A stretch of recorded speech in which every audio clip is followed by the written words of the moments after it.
만보가 아니어도 괜찮아요. 10분 걷기가 바꾼 것들. 걷는다는 건요, 앞으로 나아가는 것 같지만 사실은 나를 돌보는 속도에 맞춰주는 일이더라고요. 오늘은 걷기의 효과가 아니라 걷기가 삶을 어떻게 바꿔주는지 얘기해 볼게요. 어느 날 문득 그런 생각이 들 때가 있어요. 예전엔 이 정도쯤은 아무렇지도 않았는데 계단 몇 층만 올라가도 숨이 차고 장 보러 다녀오면 다리가 묵직하고 잠깐만 앉아 있어도 허리와 어깨가 굳는 느낌. 그럴 때 우리는 보통 나이 들었구나 하고 말해버리죠. 맞아요, 나이는 들어요. 하지만 그 말이 전부는 아니더라고요. 나이가 들어서 힘든 게 아니라 나이가 들수록 움직임의 리듬이 사라져서 힘들어지는 경우가 더 많았어요. 그리고 그 리듬을 다시 만드는 가장 현실적인 방법이 바로 걷기였고요. 걷기를 운동으로만 생각하면 시작하기가 어렵습니다. 하루에 만보 걸어야 한다더라. 무릎 안 좋으면 걷는 것도 조심해야 한다더라. 뭘 입고 어디서부터 시작하지? 이런 생각이 먼저 오죠. 그런데 걷기는 운동이라기보다 생활이에요. 우리가 젊었을 땐 생활이 곧 운동이었거든요. 버스 타러 뛰고 시장에서 오르내리고 아이들 따라다니고 일하러 왔다 갔다 하며 자연스럽게 몸을 쓰던 시절. 그때 우리가 운동을 해서 체력을 유지했다기보다 생활의 움직임이 우리를 유지해줬던 거죠. 그런데 인생 구조가 바뀌면서 그 움직임이 확 줄어요. 직장에서 걷는 거리도 줄고 집안일도 예전만큼 몸을 쓰지 않게 되고 가까운 데도 차나 택시를 타고 엘리베이터를 타고 앉아서 보내는 시간이 늘어납니다. 몸은 참 정직해서 움직이지 않는 시간이 늘면 그만큼 굳어버려요. 그래서 50대 이후의 몸은 운동이 필요해졌다라기보다 생활의 움직임이 빠졌다라고 보는 게 더 맞을 때가 많습니다. 걷기는 그 빠진 생활을 가장 부드럽게 되돌려주는 도구예요. 저는 걷기를 가장 좋은 보험이라고 부르고 싶어요. 보험이라는 말이 보통은 돈 이야기로 들리지만 여기서의 보험은 조금 달라요. 아프기 전에 지켜주는 보험, 흔들리기 전에 버텨주는 보험, 마음이 가라앉기 전에 끌어올려주는 보험. 걷기는 그런 역할을 은근히 그런데 꽤 확실하게 합니다. 너무 확실해서 우리가 오히려 잊어버리고 살기도 해요. 그냥 걸을 뿐인데 뭐가 달라지겠어. 그런데 그 그냥이 쌓이면 몸도 마음도 다른 사람이 되는 경험을 하게 되더라고요. 걷기가 주는 첫 번째 선물은 관절과 근육이 살아있는 감각입니다. 나이가 들수록 우리는 근육이 줄고 관절이 뻣뻣해질 수밖에 없어요. 그건 자연스러운 흐름입니다. 하지만 흐름의 속도는 조절할 수 있어요. 특히 하체 근육과 고관절, 무릎, 발목은 쓰는 만큼 유지되고 안 쓰면 빠르게 굳는 부위거든요. 걷기는 그 부위를 가장 안전하게, 가장 자주, 가장 오래 쓰게 해주는 움직임입니다. 무리해서 달리는 것도 아니고 무거운 기구를 드는 것도 아니고 그냥 내 몸무게를 내 다리가 지탱하는 아주 자연스러운 방식으로요. 그래서 걷기는 관절의 부담이기보다 기름칠에 가깝습니다. 안 움직이면 녹이 슬고 조금씩 움직이면 다시 부드러워지는 느낌. 그게 걷기예요. 두 번째 선물은 혈압과 혈당, 순환의 안정입니다. 몸이 굳고 피가 돌지 않으면 수치가 먼저 반응하죠. 혈압이 들쭉날쭉해지고 혈당이 오르고 손발이 차고 머리가 무겁고 피곤이 쉽게 쌓입니다. 그런데 걷기만큼 순환을 자연스럽게 올려주는 게 별로 없어요. 심장이 과하게 뛰지도 않게 그렇다고 멈추지도 않게 딱 살아있는 리듬으로 혈관을 움직여줘요. 재미있는 건 걷기를 꾸준히 하는 분들이 큰 변화를 말하지 않더라도 이런 표현을 많이 써요. 몸이 덜 붓더라. 아침이 덜 무겁더라. 손발이 좀 따뜻해지더라. 그 감각들이 사실은 순환이 살아났다는 신호거든요. 우리는 수치보다 감각으로 먼저 변화를 알아차립니다. 걷기는 감각을 살려주는 습관이에요. 세 번째 선물은 마음의 환기입니다. 이게 사실 걷기의 가장 큰 힘일지도 몰라요. 몸이 움직이면 마음도 같이 움직이거든요. 우리는 고민이 많아질수록 가만히 앉아있게 되고 가만히 앉아있을수록 고민이 더 커져요. 마치 고인 물이 더 빨리 탁해지는 것처럼요. 걷기는 그 고여있는 마음을 조용히 흘려보내줍니다. 걸을 때는 생각이 완전히 사라지진 않아요. 다만 그 생각이 한자리에서 뭉쳐있는 생각이 아니라 흘러가는 생각이 됩니다. 그래서 걷고 나면 문제가 해결되지 않아도 마음이 좀 가벼워진 느낌이 들어요. 해결보다 중요한 게 살아갈 힘일 때가 있잖아요. 걷기는 그 힘을 다시 채워줍니다. 여기서 잠깐 걷기가 마음에 좋은 이유를 조금 더 따뜻하게 말해볼게요. 우리는 50대나 60대가 되면 삶의 무게가 달라집니다. 일의 무게가 줄어드는 대신 부모님의 돌봄이나 건강 걱정이 늘고 자녀와의 관계가 바뀌고 부부의 리듬이 새로 짜이고 인생의 후반전을 어떻게 살아야 할지 고민이 깊어지죠. 그 고민들이 한꺼번에 몰려오면 마음이 어딘가에 매여있는 느낌이 들기도 해요. 그럴 때 걷기는 매인 마음을 풀어주는 가장 간단한 탈출구예요. 멀리 갈 필요도 없습니다. 집 앞 골목을 2바퀴 돌거나 공원을 천천히 걸어도 돼요. 중요한 건 거리보다 움직이는 나라는 감각이에요.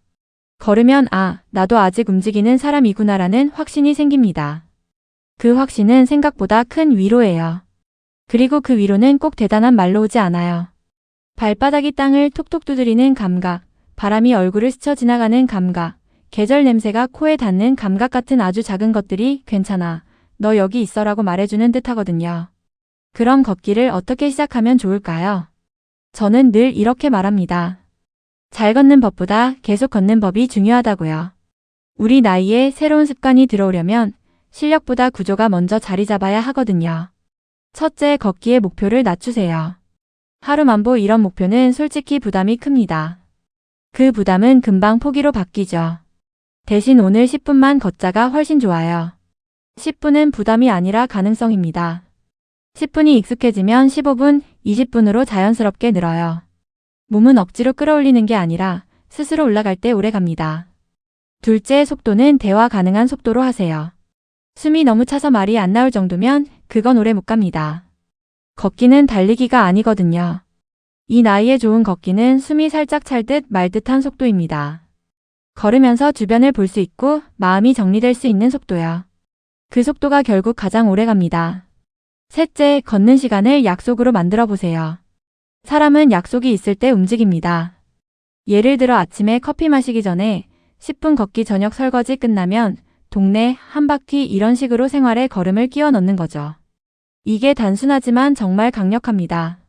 걷기가 해야 하는 일이 아니라 자연스러운 순서가 되는 순간부터 몸은 변화를 시작해요. 마치 양치처럼요. 처음엔 의식적으로 하다가 어느 순간 안 하면 찝찝한 일상이 되는 것처럼 걷기도 그렇게 자리 잡을 수 있어요. 넷째, 몸이 불편한 날은 더 천천히 걸으세요. 50대, 60대의 걷기에서 중요한 건 무조건 하는 것이 아니라 지속 가능한 방식으로 하는 것이에요. 무릎이 뻐근한 날, 허리가 무거운 날, 그런 날은 거리나 속도를 줄이고 그냥 바깥 공기만 쐬는 정도로 걸어도 충분합니다. 오늘은 몸이 이것만 허락해주는 날이구나 하고 받아들이는 태도. 그게 걷기를 오래하게 해주는 마음이에요. 어떤 날은 아예 쉬어도 됩니다. 쉬는 날이 있어야 걷는 날이 더 오래 가니까요. 다섯째, 걷는 동안 나에게 말을 걸어보세요. 거창하게 명상하라는 얘기는 아니고요. 그냥 이렇게요. 오늘 기분이 어때? 몸이 어디가 좀 무겁지? 그래, 오늘은 여기까지만 하자. 이런 말들을 내 마음속에서 조용히 해보는 거예요. 걷기는 몸의 일 같지만 사실은 마음의 일이기도 하거든요. 내가 나를 듣는 시간이 생기면 걷기는 더 오래 남습니다. 그리고 그 과정에서 우리는 자주 잊었던 나의 표정, 나의 긴장, 나의 욕심을 다시 발견하게 돼요. 그 발견이 쌓이면 생활의 선택도 조금 더 나를 중심으로 바뀝니다. 걷기를 하다 보면 어느 순간 걷기가 운동 시간이 아니라 내 인생의 중요한 시간이 되기도 해요. 어떤 분은 산책길에서 하루를 정리하고, 어떤 분은 그 길에서 자신을 달래고, 어떤 분은 그 길에서 친구를 만나고, 어떤 분은 그 길에서 다시 살아갈 용기를 얻습니다. 걷기가 특별한 이유는 그 안에 삶의 여러 기능이 자연스럽게 얹히기 때문이에요. 약을 챙기듯 걷는 게 아니라 살아가듯 걷는 것이죠. 그리고 걷기는 혼자서도 좋지만 함께하면 더 좋아지는 습관이기도 해요. 함께 걷는다는 건 같은 속도로 나란히 걷는다는 뜻이잖아요. 마주보고 앉아 대화하는 것보다 훨씬 덜 부담스럽고 더 자연스럽게 가까워집니다. 그래서 부부가 걷기를 시작하면 대화가 부드러워지고, 친구와 걷기를 시작하면 관계가 오래가고, 혼자 걷다가도 동네에서 익숙한 얼굴이 생기면 그 자체로 마음이 따뜻해져요. 걷기가 사람을 데려온다는 얘기가 괜히 나온 게 아닙니다. 같이 걸을래? 라는 말이 요즘 어때? 라는 말보다 때로는 더 큰 배려처럼 느껴지기도 하죠. 혹시 이런 생각이 들 수도 있어요. 나 혼자 걷는 게 뭐가 재미있어? 맞아요. 처음엔 재미없을 수 있어요. 특히 우리가 성과와 목적의 언어로 살아온 시간이 길수록 목적 없는 걸 즐기는 게 어렵거든요. 그런데 걷기의 재미는 즉시 오는 재미가 아니라 쌓여서 오는 재미예요. 처음 일주일은 별 느낌 없을 수 있어요. 그런데 2주에서 3주가 지나면 몸이 먼저 압니다. 아, 내가 덜 무겁네. 아, 내가 덜 불안하네. 그 감각이 올라오는 순간 걷기는 재미가 아니라 필요가 됩니다. 필요가 되면 습관이 돼요. 습관이 되면 인생이 바뀝니다. 그리고 그 변화는 아주 조용하게 시작돼요. 어느 날 옷이 조금 편해졌다거나, 계단이 덜 무섭다거나, 아침에 눈 뜰 때 몸이 덜 굳어 있다거나, 그런 작고 조용한 변화들이 결국 큰 방향을 만들죠. 걷기를 하면서 가장 달라지는 건 의외로 몸무게나 수치보다 삶의 태도일 때가 많아요. 걷는 사람은 서두르지 않는 법을 배워요. 내 페이스를 찾고 내 숨을 느끼고 내 몸의 경계선을 잃게 되거든요. 그러다 보면 생활에서도 비슷한 태도가 생깁니다. 무리하지 않고 과하게 걱정하지 않고 오늘 할 수 있는 만큼을 하게 되는 태도요. 그 태도가 인생 후반전에 정말 중요하잖아요. 오래가는 삶은 멀리 가는 삶보다 지치지 않는 삶이니까요. 걷기가 우리에게 가르쳐주는 건 결국 속도가 아니라 균형입니다. 마지막으로 걷기에 대해 꼭 드리고 싶은 말이 있습니다.